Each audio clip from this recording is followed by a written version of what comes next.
Art Rocks is made possible by the Foundation for Excellence in Louisiana Public Broadcasting and by viewers like you. Hello, thank you for joining us. I'm Chelsea Norris with Anne Connolly Fine Art, filling in for James Fox Smith.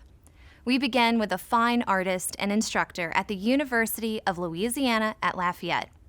Brian Kelly has used his lifetime of experiences to build a narrative of artwork. One of the many lessons he brings into the classroom is the act of resilience in the face of obstacles. He says just about everyone has struggles. We simply have to figure out how to do things in ways that work for us.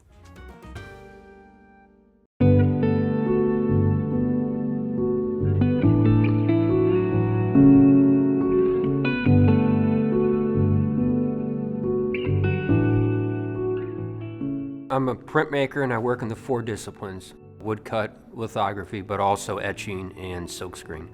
Lithography is probably my main process. And lithography is a printing process that utilizes limestone or aluminum plate or photo plates. And the artist generates an image on one of those matrices, and then once the image is completed, it is processed using gum arabic, nitric acid, and sometimes phosphoric acid.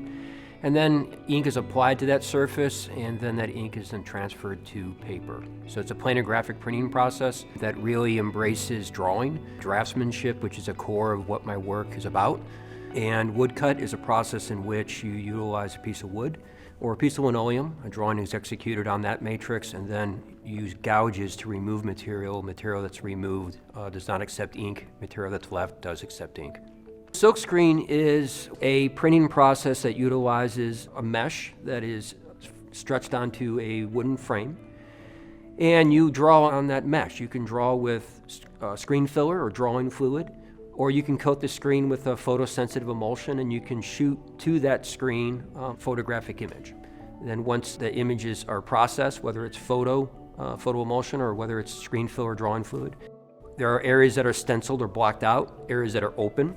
Ink is then spread across the screen. The areas that are open, ink will pass through onto the printing paper. All the printing processes have the ability to make multiples. I enjoy the idea of making multiples of an image. I've always been interested in pattern, line, texture. Those are things that are part of my drawing vocabulary. And I've always been interested in balance, symmetry and asymmetry, and even I play asymmetry within a composition that forces symmetry within it. So I've always had that and always thought that way. The current body of work certainly is more of a visual representation of that. All my prints start out in my head as a visual black and white kind of image. I conceive them that way as I'm drawing. So color really is kind of a secondary element to the image. It supports the main image. When I do shift into using color, it really is more of an organic thing. It creeps in. And sometimes it creeps in with just one color. Other times it creeps in, it's 2, and it just sort of grows from there.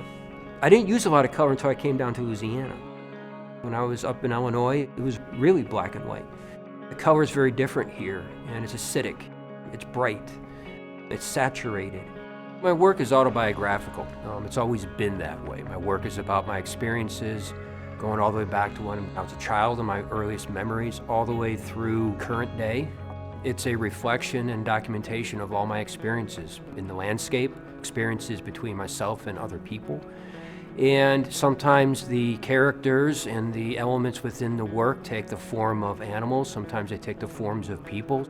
But I'm also thinking about universality, meaning experiences that we all have and we all can connect to. And I think that's really important.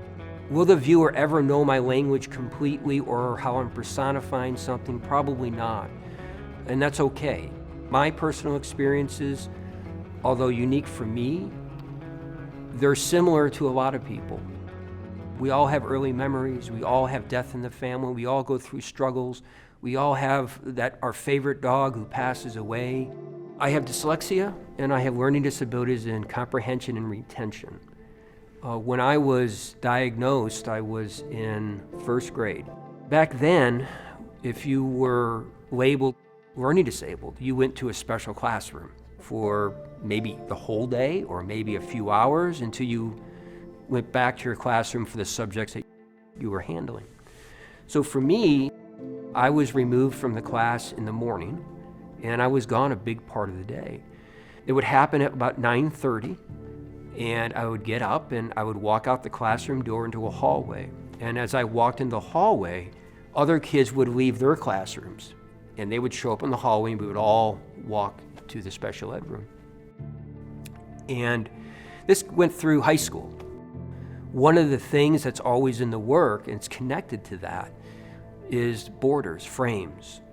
The frame of the hallway, walking down that all of those years, has stuck in the work. The disabilities was challenging for sure. At the same time, it was a blessing because it taught me a lot about perseverance. It also taught me a lot about how to be an artist. It's given me fuel and things to draw from that have shown up in the work for years. Illinois is very different when it comes to art education. Even when I was a student back in the early 70s, I think they were pretty progressive. So art was a mandated subject K through 12.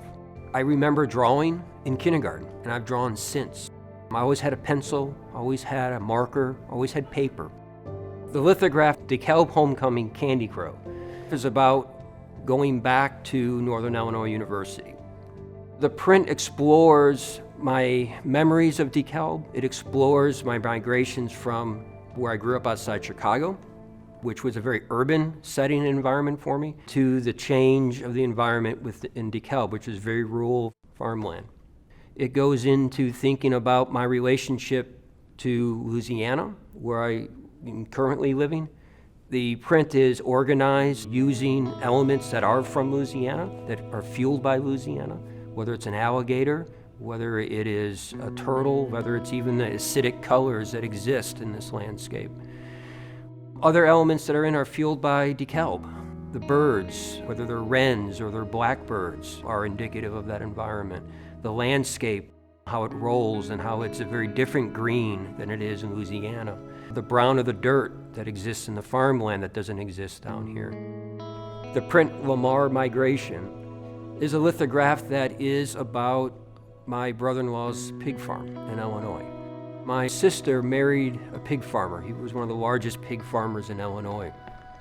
And for us, it was a very surreal kind of thing. I love animals. I'm an animal advocate. And being on the farm sort of pulls me in different directions. I have sympathy for the animals. I also understand the livelihood of my brother-in-law and his family at that time. It's a very complex kind of emotional state that it puts me in. Birds are always in the work. Birds reference ways of migrating, ways of moving. If you're ever in the farmland around Illinois, blackbirds are everywhere. I find birds very powerful animals. I find them to be graceful, aggressive, and in terms of a spirit animal, I identify with them. Snakes, Swine, and Cocks is a print that is about my earliest memory as a child. When I was 5 years old, I remember walking out of the house, down the steps, and across to my neighbor's house, where I crawled under a bush. And when I came back into the house, my mother, who was in the kitchen, turned around and asked me where I had gone, and in my hand was a baby bunny. That memory's so vivid. Rabbits have always been sort of popping up throughout my life, and I grew up around animals. We always had dogs and cats and birds and rabbits, and it's sort of a comfort image, whether it's a dog or a cat or a rabbit. The work that's in the gallery, a lot of it's probably being fueled from COVID. I'm a university teacher, and I'm in the studio with students 6 days a week. I've been teaching for 22 years, 30 years if you count high school and other things. The studio for me is an extension of who I am. It is one of those main things that keeps me going, inspires me. And when we shut down in Lafayette for COVID and we went remote, that sort of aspect of my life was cut away. very similar to a gouge cutting into wood. I found myself really kind of detached and in a place where it was very difficult to sort of think and sort of create. Last fall, when I got back to campus, we went face-to-face. Obviously, it wasn't normal face-to-face. The classes were reduced in size. We were wearing masks. We were socially distant. And you can't teach printmaking from 6 feet away. It just doesn't work. It's a tactile process. You have to show a student how to hold a squeegee, how to roll a stone, how to use a press. You just can't do it 6 feet away. I felt mended a little bit, but still really, really severed. And when I started to make the current body of work, I was thinking about that idea of being cut off or severed. So I decided to take work that was around me, and I decided to cut it up. And it's not a radical idea. Artists have been doing that for years. For me, though, it was physically very different. What I wanted to do is take physical prints and physically cut them and glue them and build. I chose a woodcut that I had made before COVID, and I chose a second woodcut that I made during COVID. And I started to cut them up into multiple shapes. And then I started to build them and mirror the shapes off of each other to sort of construct these new sort of worlds, these sort of new realities that were referencing where I was now. And I call them totems. And for me, totems are symbols of power.